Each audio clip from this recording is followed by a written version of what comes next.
Hi everyone! In today's video I will try to answer most of the questions you've asked me about the clay I use and other materials and general tools. I don't believe in more advanced or beginner's tools. I would only say there's a difference in difficulty in the work you do. Therefore, I'm not going to recommend tools for beginners or experts. I will only show you what I use and what I like, so you're free to decide what to use according to your taste and budget. I buy all my materials on eBay and local shops, so your shopping experience will depend on the country you live in. There are many brands and types of polymer clay, all with different qualities, and it is about finding the one that you like and that is suitable for the kind of work you do. Some polymer clay brands are Fimo, Sculpey, Kato Polyclay, Cernit, etc.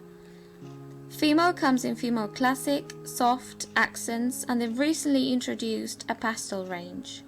Fimo Puffin for dolls is one I use a lot, but I also use Sculpey, which comes in Sculpey 3, Primo, and Living Doll, Sculpey Firm, and Ultralight, and many other. My favourite brand is Primo by Sculpey and Fimo Puffin as well, but I also use Fimo Classic sometimes and Sculpey Living Doll when I want to. I buy my clay and liquid clay on eBay, in particular from a shop called Craft Mill, which sells both Fimo and Sculpey polymer clays and has a huge selection of tools and other products that you can use for other hobbies and crafts too. The service is really outstanding, they deliver super fast and all of their products are top quality, so do have a look at their shop. I will leave the link below in the description box. As for liquid clay, I work with Fimo Liquid. I have tried Sculpey's too, but I always go back to Fimo simply because I can obtain both translucent and opaque effects. Liquid clay can be used to soften solid clay and create icing and frosting for miniature cakes, cupcakes, etc. It can also be used to bond raw and baked clay together. It can be mixed with soft pastels, oil pastels, mica powders and oil paints. I know some people mix it with acrylic paints, but I believe acrylic paints tend to burn off while baking, causing cracks and splits on the surface, so I mainly use oil paints.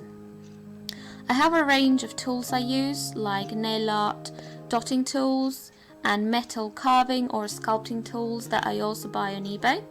And in addition to these, I use things that I find around the house, like cocktail sticks, skewers, toothbrushes, balls of tin foil, orange wood sticks, and anything I find useful really.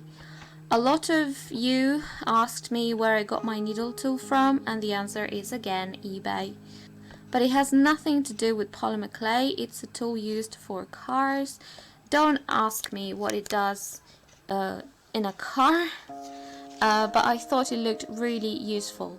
I just typed in needle tool and it came up, so I don't think it has a special name or anything. As for blades, I have a set of 3. One is a bit firmer, one is flexible and is great for cutting curves, and one has a zigzag pattern. I also have a precision knife, but you could use a kitchen knife as long as you no longer use it for food. Since I started working with polymer clay 4 years ago, for about a year and a half I used an acrylic rolling pin until I got a pasta machine. A pasta machine is great for conditioning clay and obtaining even sheets. To glaze your baked clay, you need to use water-based varnish. So any brand will do, just choose the finish you like, gloss or matte or semi-glossy I think. Do not use clear nail polish, as this will damage the clay in the long term. Never glaze your clay while still warm. I have never used triple thick, so I can't tell you what it's like, so I'm sorry about that. Soft pastels can be used to shade unbaked clay, but as an alternative, if you don't have any, you could use old eyeshadows, just don't use them on yourself anymore. Metallic eyeshadows are good for obtaining certain effects like gold and silver or bronze. Mica powders are also good for this. As for paint brushes, I have collected a few during the years. I have them in different sizes. to be able to paint details like eyes and lips, and larger ones to cover bigger areas.